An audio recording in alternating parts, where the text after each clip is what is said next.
Hey, before this video gets started, I'd like to ask you to do me a favor. If you find yourself watching this video, and obviously you have because you can hear this, if you decide for whatever reason to nope out of this video before it finishes, and I mean like well before it finishes, like before the halfway mark or at any point, like you decide like to leave before it's done, do me this favor and leave a comment down below explaining exactly why you're leaving. If it's my voice, if it's the audio, like the audio quality, if it's the co-host voice, if the video is just boring, doesn't matter what it is. Like even if it's like, well, I suddenly had to poop and I had to leave. Like doesn't matter what it is, just tell me what it is down below because I'm trying to boost audience retention. And I feel the only way to really do that is by having the audience tell me what's making them lose retention. So enjoy the show. And that's why they essentially are tearing down things at the establishment point, basically, because they are trying. It's the whole like we need to break it down before anybody else can build it up to get ahead of us. Why are you breaking it down? You breaking it down? Because I mean you can see they see, themselves being beaten in all of these races.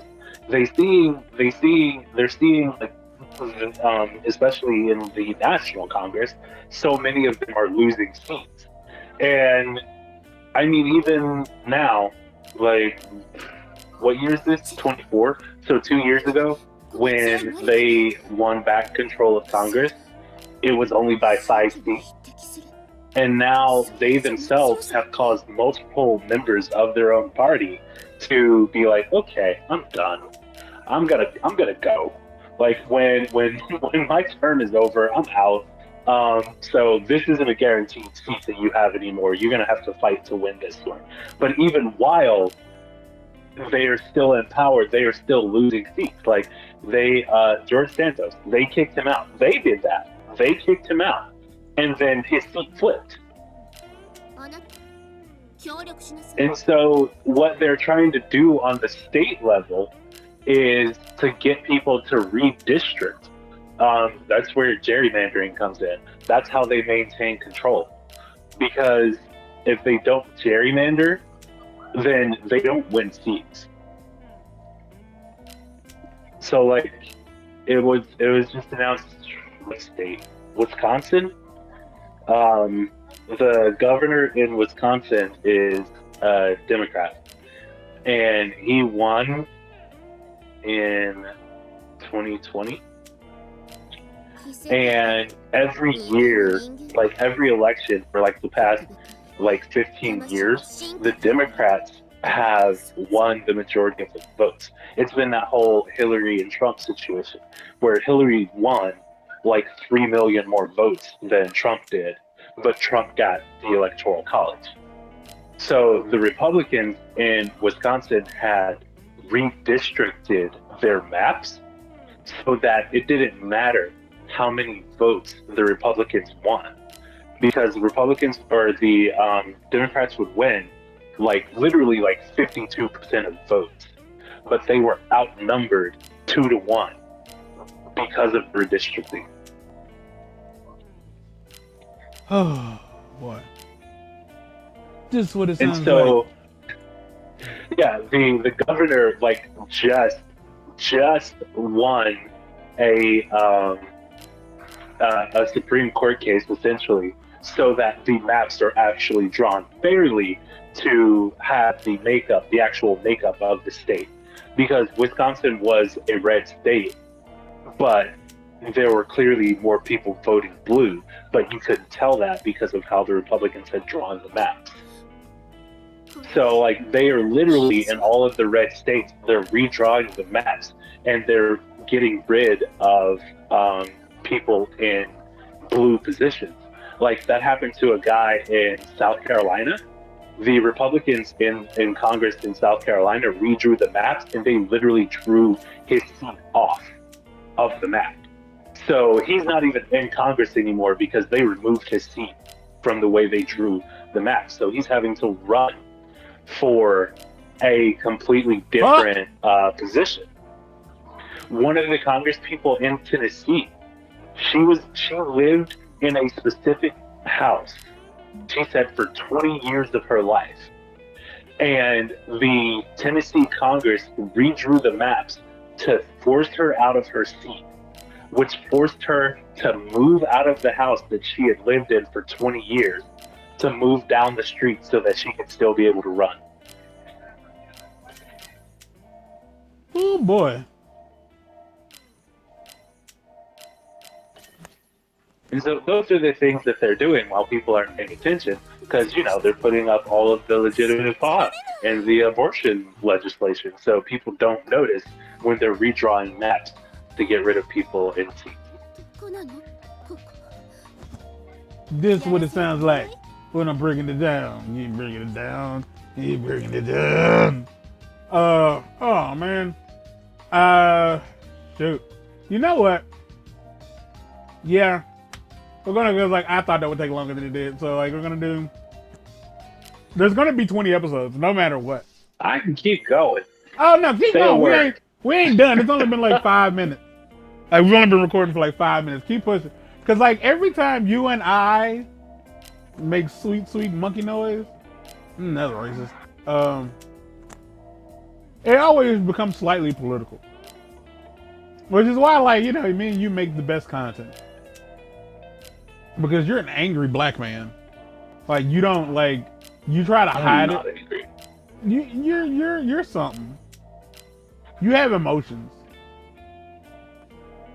I'm not. I'm informed. I'm more informed than people think I am.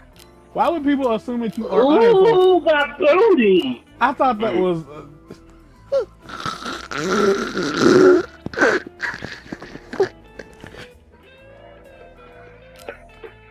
If you know, you know.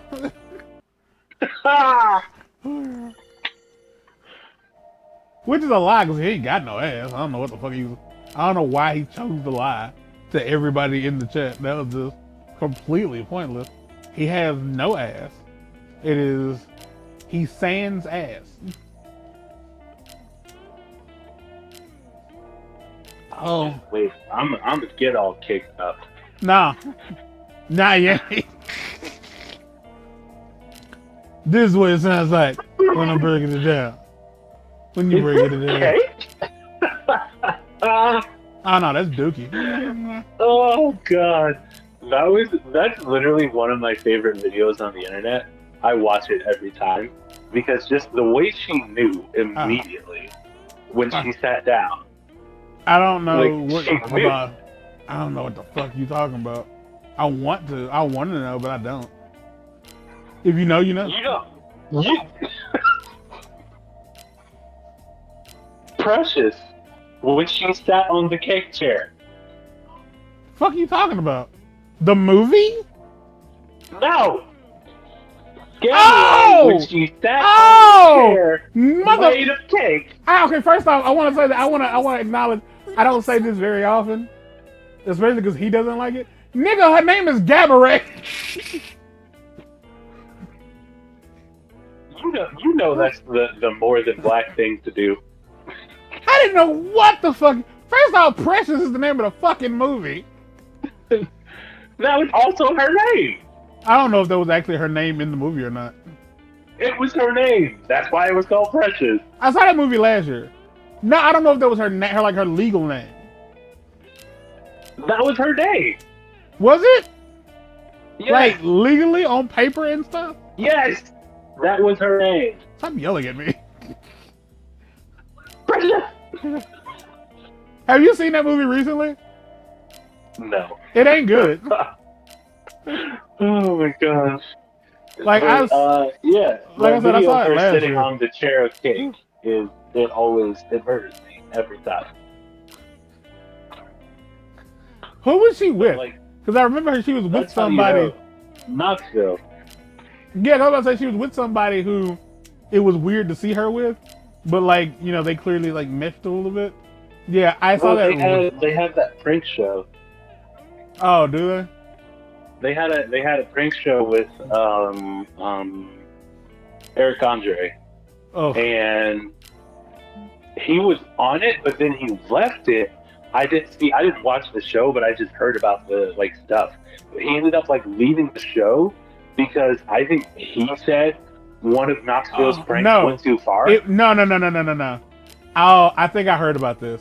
So I like you might be right. Instead of me saying no, you might be right. But I think what he found out was like there was no pranking Johnny Knoxville. Oh, so Knoxville was off limits? No, there was just nothing he could do. Oh, Because the only thing that Johnny Knoxville was like notoriously like freaked out by or like had a hard time handling was electricity. Like being shocked really like fucked with him. And Eric knew this. And so he tased Johnny and nothing happened. And he said it was at that moment he freaked out. Because he's like, what the fuck am I supposed to do to this man then? Like, what can you do to Johnny Knoxville that will actually like get some kind of response?